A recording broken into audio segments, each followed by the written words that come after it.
아무 일에든지 부끄러워하지 않는다. 이사야서 50장 7절 말씀을 한번 더 보면요, 주 여호와께서 나를 도우심으로 내가 부끄러워하지 아니하고 내 얼굴을 부싯돌같이 굳게 하였으므로 내가 수치를 당하지 아니할 줄 아노라. 하나님이 여러분을 도우십니다. 여러분들이 복음 때문에 당하는 손해, 고난, 여러분, 하나님이 책임져 주세요. 하나님이 책임져 주세요. 하나님 안에서는요, 손해라는 게 없어요. 왜냐? 아니, 이 모든 만물을 지으시고 여러분을 위해서 목숨을 내어주신 그분이 여러분들 버리시겠어요? 여러분들을 그렇게 사랑한다라고 하나님께서 말씀하시는데 여러분 무엇을 손해보겠습니까? 영광의 그 날을 바라보며 부끄러워하지 마시기 바랍니다. 세계대전, 2차 대전이 끝난 후에 영국 군인들이 고국으로 돌아옵니다.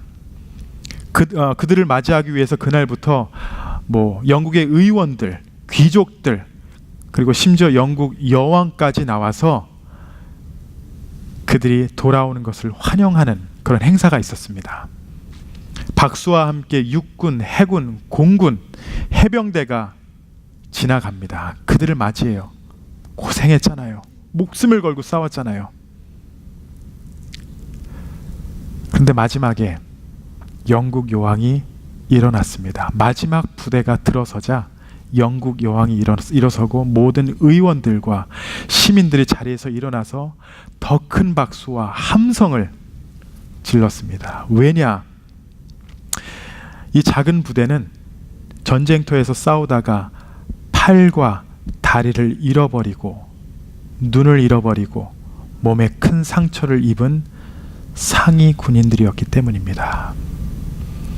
그날 행사에는요, 이 사람들이 주인공이었어요. 우리의 삶이 끝나고 하나님 앞에 서는 날, 고난을 부끄러워하지 않고 감사하며 지금을 사시는 성도님들이 되시기를 바랍니다. 복음 때문에 내가 손해를 본다? 하나님이 책임져 주세요. 예수 그리스도의 이름 때문에 내가 부끄러움을 당했다? 고난을 당했다? 하나님이 책임져 주십니다. 그것이 바로 하나님의 약속이고 바로 마태복음 예수님의 이름을 시인하는 자들 하나님께서 높여주신다는 그 약속을 여러분 기억하시기 바랍니다. 마지막으로 복음을 위해 믿음을 지켜라 이렇게 말합니다. 27절 말씀입니다. 오직 너희는 그리스도의 복음에 합당하게 생활하라. 이는 내가 너희에게 가보나 떠나 있으나 너희가 한 마음으로 서서 한 뜻으로 복음의 신앙을 위하여 협력하는 것과. 여러분, 운동 경기를 할 때 한 팀을 이루어서 경기를 합니다. 비록 포지션이 다르고 역할이 달라도 한 목표를 가지고 경기를 치러요. 우리 교회 안에서도 서로 다 다릅니다. 포지션이 달라요. 모습이 다르고 백그라운드가 다 다르지만 하나님께서는요, 한 팀을 만들어 주시고 하나 되게 하셨습니다. 이것이 바로 교회예요. 우리가 한 팀이 되어서 영적 전쟁을 치르고 복음을 위해서 싸워야 하지만 너무나도 마음 아픈 것은 한 팀 안에서 서로 팀킬을 하면서 살고 있다는 거예요. 팀끼리 싸우느라 너무나도 바쁩니다. 팀끼리 서로 정죄하느라 막상 하나님께서 우리에게 주신 그런 영적 싸움, 복음을 위해 우리가 싸워야 되는 것을 잊어버리고 그냥 팀킬만 하며 살아가고 있습니다. 우리는 홀로 신앙생활을 하지 않습니다.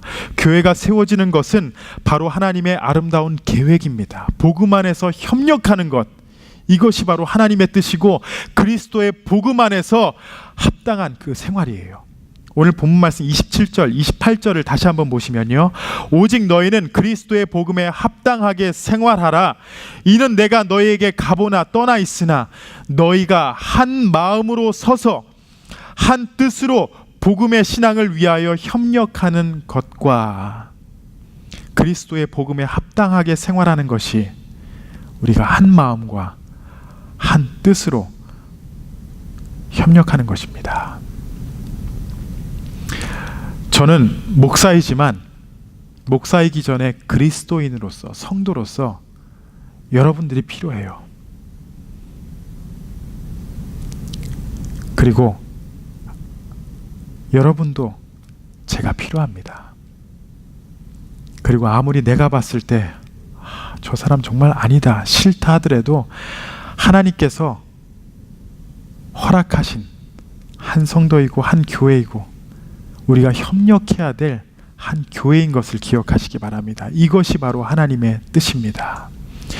사랑하는 성도 여러분, 바울은 빌립보 교인들에게 오직 그리스도의 복음에 합당한 생활을 하라, 이렇게 명령합니다.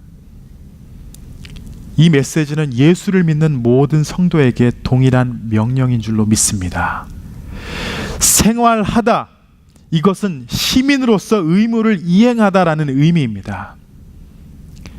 생활하다, 여러분 미국 사람으로서 미국 시민권을 갖고 있기 때문에 이제는 미국 사람처럼 살고 미국에 있는 혜택을 누리라는 거예요. 여러분들이 모르셔서 잘 못 누리시죠? 미국 시민권을 갖고 있으면서 모르면서 살고 있는 게 너무나도 많아요. 복음에 합당한 생활을 하라. 성도라는 것은, 크리스찬이라는 것은 거의 크리스찬, almost 크리스찬 이런 건 없습니다. 여러분들은 그리스도인이든지 아니면은 아니라는 거예요. 누리세요. 여러분이 가지고 계시면서 여러분 안에 성령님이 살아 계시고 여러분들을 그러한 삶으로 인도하십니다. 그러면 누리세요. 모르시기 때문에 여러분들이 누리지 못하는 것입니다. 복음에 합당한 생활은 예수 안에 살아가며 받는 고난을 이해하는 것입니다. 좌절하지 마세요. 한탄하지 마세요.